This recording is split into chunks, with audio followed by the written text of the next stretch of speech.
MDG TV, une chaîne Wint pour la cause de Christ.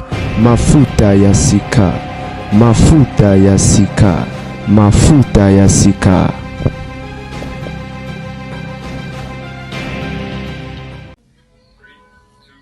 Mbote bandeko ba bolingo ezalinga wabino la gardien du temple lo mokolo nengo to beta masolo ya basantu. La mifa tolobela ki likambo ya incendie o epeli na tabernacle Shekina. Can you reduce please? Reduce. Étant spirituel, on a jugé selon Molimo, selon Bible, et comme étant des hommes spirituels, par rapport aux signes, par rapport au temps, par rapport, neba kinoba lobaga. Mais batum susu so Molimo égaré mais si là tie à comprendre te, ya on va commentaire mususu je vous comprends. Nzambe nenga eba ko justifier bana na eba sali na ye. Les passeurs l'ifrodiciel biso nyonso to ebi ke ya azali ya message. L'ifrodiciel azali ya message. Suko bino oyo boza ko loba na nzambe limbisa nga. Bino oyo boza ko loba bozo ko koma bikomela mwanza bikomela ntumba na ba commentaire par rapport à analyse na salaki sur incendie na église na bino. Borolobanini par rapport à la réaction à l'ifrodiciel, il est du message. Pasteur l'ifrodiciel, azali moro na bino, bandi oboka mam l'ifrodiciel à lobby. Pasteur l'ifro à lobby. Aujourd'hui, Dieu commence à punir par le feu certaines églises démoniaques du message. À cause de la prostitution et plusieurs mauvaises manœuvres dans les églises. Et bandeko balobi ba fidèle à Shekina baza choqué na lobi nga auto na lobaki na utiliser ki o ba français baloba ba gros mots passer il faut quoi lobby à cause il y a bosoto prostitution na ba mauvaise œuvre oui ko lega na l'église et belé un message nzamba bandi ko punir et choqué bino sa bino passé mais vérité ba bomba ngote vérité attention ko sur ça la passe mais faut bima parce que ça vérité malheureusement pour vous vous êtes aveuglé envoûté et on besoin comprendre l'autre pour besoin qu'à moi vous croyez que c'est hasard na mon mouvement le bien au commentaire Job je comparais Job mon ami Job place à un violé ba mineur hein bon maman les gars na l'église à tabernacle ba église na bino ba tabernacle wana et ça m'a bien il y a obété la beaucoup mais au fond de misala ya molimo ezo kwa niyo ba tabernacle za molimo na nzambe te to lo bana mononine ezara vérité so esali pasi et normalement fallait peut-être voir lukande nzambe nkolo sur une ressource là pour se repentir na place boya ko regretter na place boya ko attaquer batu na bandeko moi si mon vidéo na ezo tambola azaki place moto bana opela batu ni point de vue na ya lobio batu ya tabernacle batu Shekina balukin deke na bango oyo abomela bango ba moto o ya incendie te pas ça la bonne intervention sur le problème ezali malheureusement bango ba def ça indeke pas fali pour le concert il a fallu pour bato belé bazo kama mama oyo to ebite mama zo loba a créer ne kaka toza awa na église ya Shekina problème ezawa bazaki ndeke na bango o soki esandi esalami ya boma moto pretaki fali adobete la concert Stade de France tango ake na ndeke balazongisa ngo le 30 mais avant le 30 moto epeli ndeke mwa boma moto abomila bango moto aza te bende toza banda 4 moto ebandaki ti sikoyo moto topela kaka se kopela donc batie esandi eyeme moto ezokufa te ezosenga kaka yemei edeya ya kokoma moto wana ndenge ezalaka kaka baliso oyo ozoyoka ezongisa ekela bato ozwaki bobetela ngo puse kuna awa shekina siki awa po ekela kokoma moto eza te timba makambo bon nga na yebi nanga mama wana te mambo oyo alobi na ngage ke elle ok voilà na ye te nalobaki no mambo azoloba eza ya solo ndeko azalaka kuna oyo alobi etalika ye video yango nde esali tour ya réseaux sociaux yango natia yango bato mosusu bazwi yango mpe oserie bato mosusu esekisi bango neti nga nasekaki na ngai bato mosusu balobi ke non seke bayebani mama alobi pamba te en tout cas wana etalika ye mais wana totie kaka nga nayaki nde nalobela sur bapropos le fort du ciel il est de votre il faut kozali ya message alobi ke nzambe azopinir baeglise mosusu na moto likolo ya babomination na mambo mabe koleka mpe kosalema kuna donc voilà jugez en vous-même bino boye kotaxe ngai sikoyo bokoloba nini par rapport à ye aza moko na bino aza pasteur na message balobaka soki ngando ayebisi yo ke hipopotame azoki ndima parce que bango bavandaka na mai vous na vous et donc vous connaissez to boyebani soki alobi bongo ayebi le pourquoi il a dit ça je crois so bakangi lelo akende kosamba akoloba le pourquoi alobi bongo akobimisa ata mosusu baargument na ye mais sinon nga na kosala analyse est un homme spirituel et par rapport je parlais de la part de Dieu naza na besoin naloba mingi la dicité et puis voilà merci Bote bandeko babolingo ezalinga babino la gardien du temple lelo moko nenga tobeta masolo ya basantu la mifa toza na ba réaction vraiment moi ebele il y a dossier ya pasteur Moïse Mbiye sur les lépreux ba réaction ya ba pasteur ebele faut fallait to lobela et to lito lobela pourquoi parce que il y a des leçons à tirer na ba mambo ba lobby mais faute de temps en tout cas peut-être ko lobela nyon sauter mais sinon mais quand même kolobela moi quelques réactions to sala ngo mikuse comme eza ebele maximum 5 minutes et so eza intéressant sinon moi 2-3 minutes to clôturer tout le temps réagir sur réaction à frère Patrice à propos à pardon frère Patrice a lobby s'il n'avait pas demandé pardon ce Moïse Mbiye a pardon en tout cas il a décevoir batebele y compris moi-même bon jusque là on comprend. Et puis à Baxia Lobby, on ne peut pas revenir en arrière. L'essentiel, le mot pardon qui est sorti de sa bouche. Papa Patrice Falo Soukaka Wana. Parce que Moutsoua s'est assigné pardon. Ce qui veut dire, Mambo Leki, to enterré yango. Et puis au lobby yango bien, mais ok, ko baki sali susu. Frère Patrice, ok, ko baki sali susu, ok, ko tumbo la sous pota. À lobby, toi, tu ne fais pas partie de l'RC. Mais pourquoi devenir contre quelque chose auquel tu ne fais pas partie? Prochainement, ce sont des choses à éviter. La Bible a dit chercher la paix avec tous. En demandant pardon, il fait la paix avec tous. Ah, frère Patrice. Moi, tout ça, c'est un ici, papa. Ce que tant que vous rappelez ma bouma. Et puis, est-ce que Moïse Mbiye, en parlant de lépreux, il avait visé quelqu'un? Pas du tout. Moïse Mbiye a parlé de l'RC par rapport aux réactions de l'RC. Parce que tant on le dit comme lépreux, papa, topé RC et réagir. Donc, pasteur, va faire patrie à RC, va réagir. Il y a un temps où il y a qui koloba, a sengi bolimbisi, a mentionné qui RC. Pourquoi? Parce que RC et réagit ça qui. Mais tant on loba qui m'a embaba les prêts, attends qui combat moutouté papa Patrice. Attends qui combat moutouté. Donc, en disant ceci, yo zo ko akize moutou, na ba mambo autant msusouye à l'obité. Ezamala moupete papa ngape na peso conseil.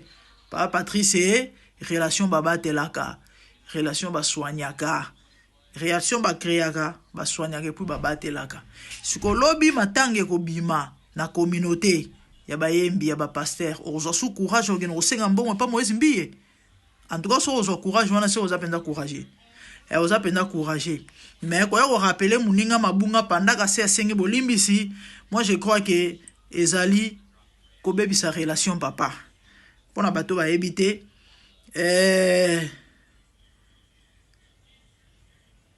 moi rappelle qu'il y a mouké. Cassité. Bon, tout ça, roboni. Frère Patrice, so avant ni eto lo to beteli solo te. Neti ya ekoloba, biso peto beteli solo. Ngabe la pesika conseil Frère Patrice relation babate laka. Asi asengi bolimbisi. Azandeko, azaleki azamwana. Et pas na yo asi asengi bolimbisi, o reconnaître on dit, mi fala ko suka ka wana. Tangu mama na biso auta ko kufawa. Kunda sister. Auta ko kufa. Frère Patrice alega yepa ya momo. Ba pesa je crois $3000. Et qui si ta mo ba nungu pourquoi? Parce que bon on est comme ragnon sauté. Maman na zoloba, ils a vérifiable. Ils ont les réseaux sociaux à partout parce qu'elle a une émission. Mingi na mama solo matanga surtout ya bayembi. Frère Patrice surtout tant azala na no président ya et là on a benga onino Charles Mumba etikela rai. Déjà mon papa Patrice soit pour mtoba mbebe belé au petit combien d'années comme étant président ya elo on a bino wana. Ya bayembi bon rappeler na ba commentaire. Et du coup tant comme ba voter mutu Frère Patrice asilika alinga elo ko na te atikela ko sundola atikeli baninga yake ina ya salinzela na epona nini parce que balinga gite ata binomo 20 ans qui ya président c'est zala wapi donc makila ba kongola ngo partout ezaka na politique était partout même na bato nzambe. Frère Patrice asepela raté comme ono bazoluka baba sale mabe bazosongisa bazo kene botolana ba émission Frère Patrice des ans passés. Frère Patrice tant azala président kuna ba matanga mingi mto na robi marantete. Alors na liwa ya misa monde place penza kopanza ne kotaka nana kufa avant misa muto papa le moloto bemba moloto balobi ekotsa pas moins de $500,000 balobi Frère Patrice a tcha na poche ata la moitié en bongo isa ba masolo ebetama et du coup ba musicien belé ba sepelate bazwa ba garde tango kunda sister kufi balobi non bino bosi bobongi bole mingi bande ona matanga bato nzambe bota masolo ba obeta to sela ngo ba analyse awa bino bosi bole mingi na matanga ya bato bachara Frère Patrice à la barre et salike vie na bandenge na ye ake obeta ba porte pas ba relation na ye malgré ba linga yite à côté marambouana les pas Mozimbi a payé $3000. Mais bon on est comme peignon sauté y a un bon na tuni pas Patrice l'obita muta okufa parce que liwa est tout tambola aux encourage qui n'est pas mbi aucun ne sur mbongo papa il va battre la relation négocier à 5 olimbisi fela osuka ka wana et puis yé atikali ko mentionner RCT tant le mamba ba les préo ay ko singa ba papa RC pardon parce que bazaki inquiété sur message à les prix. Donc c'était tout à fait normal. Mais tant le bail les prix a mentionné on te papa et bala sima nous soit temps réfléchir des fois avant hier au loba ils a conseillé na mwana na yo ndeko na yo papa Patrice merci.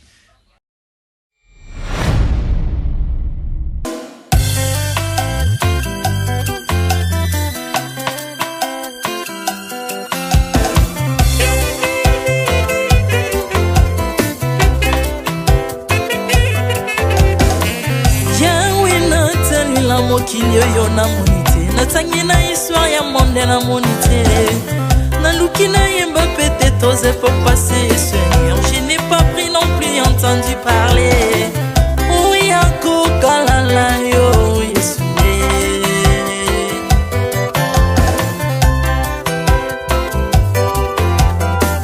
même na domaine ya sorcellerie nationale atana oyo ya international papa na yo kisangwa banzamba mokilo yo mokota kufa se kwa lokola yo Yesu nanya voyage lokola yo kanya wako kanino ya wanzambe uni masomo ya ekurusu konanga okufose kwa poyo zali nzambe Yesu nzambe moneno kitana tanzoto poyo bikisanga okitana se pozwe sikana nga nzambe na nga Yesu ozali nzambe onkoteya okani na yo ozali nzambe obongwani te Yesu Yesu ozali nzambe onkoteya okani na yo ozali nzambe obongwani te Yesu Yesu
ozali nzambe na bomoi papa ozali nzambe na bomoi yawe ozali kondi oyo esimba bomoi na nga ozali nzambe oyo abikisa maladi nakokende wapi nzambe soki na yo te likolo evangelo na yo yawe mabele enyatelo na yo ozali nzambe ozali nzambe kote lokola yo Zambe na ngoya olatike mo vandina bosantu ozinga bina bangelo bakoyemela kayo tongo pe popa Artamon tu m'as rendu intouchable Artamon tu m'as rendu invincible Aliwana yo tu komine la santu Lise kwana yo tu komine balongi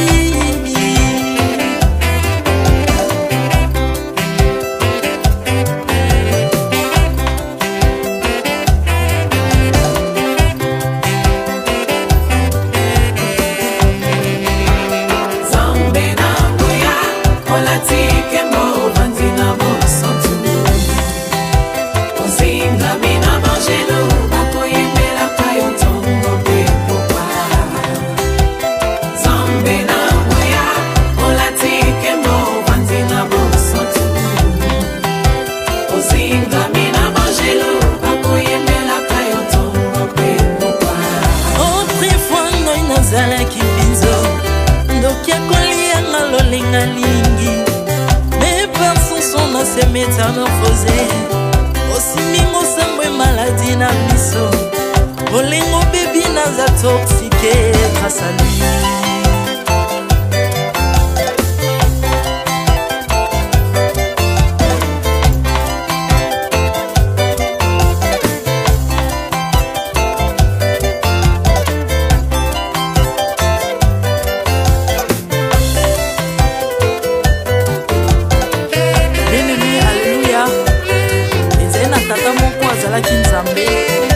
tango akufi badebisine balobi keno akosekwa konzamba bakristo pasi alors po bafacilite lisekwa na ye bakunda ye mutu libanda to ntango akolamuka abimaki elimala moko mais comme nzambe na biso alinga kokambola gloire na moto te lobi nango na ntongo baya kokuta bangulu basepelisa mutu ya nzambe na bango yango bien aimé bato wana bakoma oyo biso dolera ngulu te po milimo mobe ekotaka na ngulu so bino bolera ngulu te po milimo mabe ekota na ngulu bomelaka mai te po milimo mabe ekotaka na mai yango tokumbisa nzambe po akufa asenga